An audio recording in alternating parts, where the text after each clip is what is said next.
Thank you, Kathleen, for the excellent introduction. Today I'll be sharing with you on the contribution of e-mobility towards national climate change targets in Singapore. Next slide, please. Yes. So, by way of a quick background, I'd like to share, what the climate change efforts currently are. To those of us. I understand that most of us are working directly in the transport sector and maybe not so aware of what's happening on the climate change front. So by way of background, the 1992 United Nations Framework Convention on Climate Change, or UNFCCC, is an international environmental treaty to promote cooperation to combat dangerous human interference with the climate system. Now, the aim of UNFCCC was for Annex 1 countries, in other words, developed countries, to stabilize emissions at 1990 levels by 2000. And that pretty much was the aim of UNFCCC. And this is about as big and as ambiguous as it gets. Singapore, of course, ratified the UNFCCC as a non-Annex 1 country, in other words, a developing country in 1997. So given the nature of UNFCCC's aim, which is very vague, very ambiguous, the 1997 Kyoto Protocol to the UNFCCC, it established legally binding obligations for developed countries to reduce GHG emissions in the period 2008 to 2012. So basically, for all the Annex 1 countries, in other words, all the developed countries, we all had to commit to legally binding obligations to reduce our greenhouse gas emissions. The 2012 Doha Amendment to the Kyoto Protocol provided a second commitment period in 2013 to 2020. So this was an amendment to the Kyoto Protocol. And the signatory nations were to establish inventories of greenhouse gas emissions and removals. And Singapore acceded to the Kyoto Protocol in 2006. So the main issue with the UNFCCC and the Kyoto Protocol was that basically only Annex 1 countries are bound to climate change targets, whereas the non-Annex 1 countries, they were not legally bound. So as a result of this, the 2015 Paris Agreement was signed and committed to develop an agreed outcome with the legal force under the convention applicable to all parties, including both developed and developing countries, to limit global warming to less than 2 degrees Celsius. So the Paris Agreement is applicable to all countries, not only just to developed countries. And Singapore signed and ratified the Paris Agreement in 2016. Next slide, please.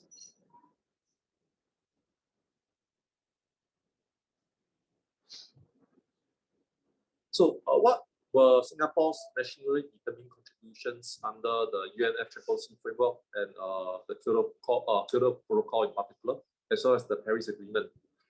So, having signed and ratified the Kyoto Protocol, although it was not binding on Singapore to produce a commitment to reduce GHG emissions, nonetheless, Singapore still pledged under the Kyoto Protocol to reduce our greenhouse gas emissions by 16% below business as usual levels by 2020.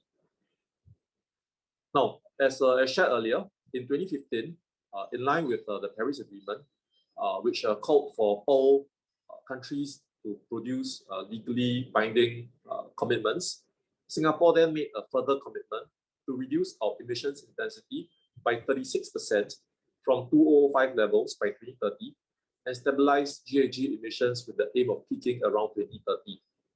So this was the commitment, you can call it a formal or informal, but this was not something that was submitted. So the formal submission took place in 2020 when Singapore submitted her Nationally Determined Contribution, or NDC, and Long-Term Low Emissions Development Strategy, or LEDS, document to the UNFCCC.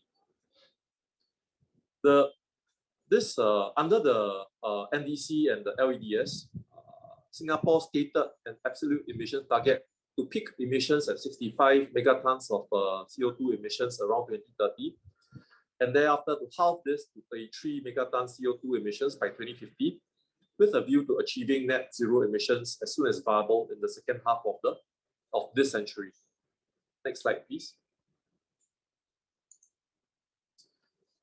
Okay, so having covered what Singapore's NDCs are, I'll just take you a bit further backward into 2009 NDC. So, what were the strategies that were developed by Singapore in 2009 to meet our NDCs? So the obvious key target was to switch from carbon-intensive fuel oil to natural gas in the electricity generation, because fuel oil is a lot more carbon-intensive than natural gas. So now Singapore we're having about 95% of our electricity produced through natural gas. The remaining 5% is mainly for energy diversification purposes.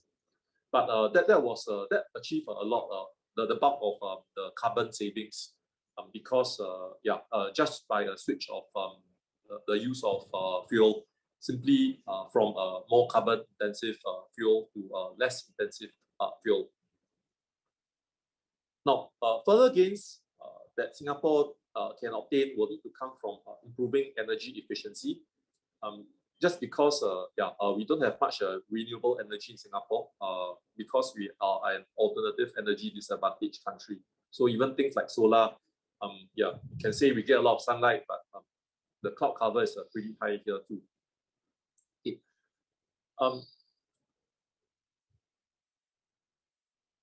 Okay. So there are other sectoral measures identified in 2013 to support mitigation efforts. This was pretty much, this slide shows the plan that Singapore had to achieve the commitment targets as per the Kyoto Protocol. I won't go into details about the various sectors, but for transport, just like to highlight some of the key measures, which is firstly to improve public transport mode share, because public transport is a lot more efficient in conveying people, in a mass transit setting. And also, we also took the chance to introduce a carbon emissions vehicle scheme. So this is a fee-based scheme where basically for new vehicles that are sold on the market, if they are higher or more carbon intensive, they will incur a fee. Whereas if they are less carbon intensive, they will attract a rebate. So those were the measures that Singapore introduced to meet the 2009 NDC. Okay, next slide, please. Okay, so Singapore Green Plan 2030. So in line with the new commitments under the Paris Agreement, the earlier set of measures were deemed to be insufficient. So in February 2021, earlier this year, we roll out the Singapore Green Plan 2030 to advance Singapore's national agenda on sustainable development.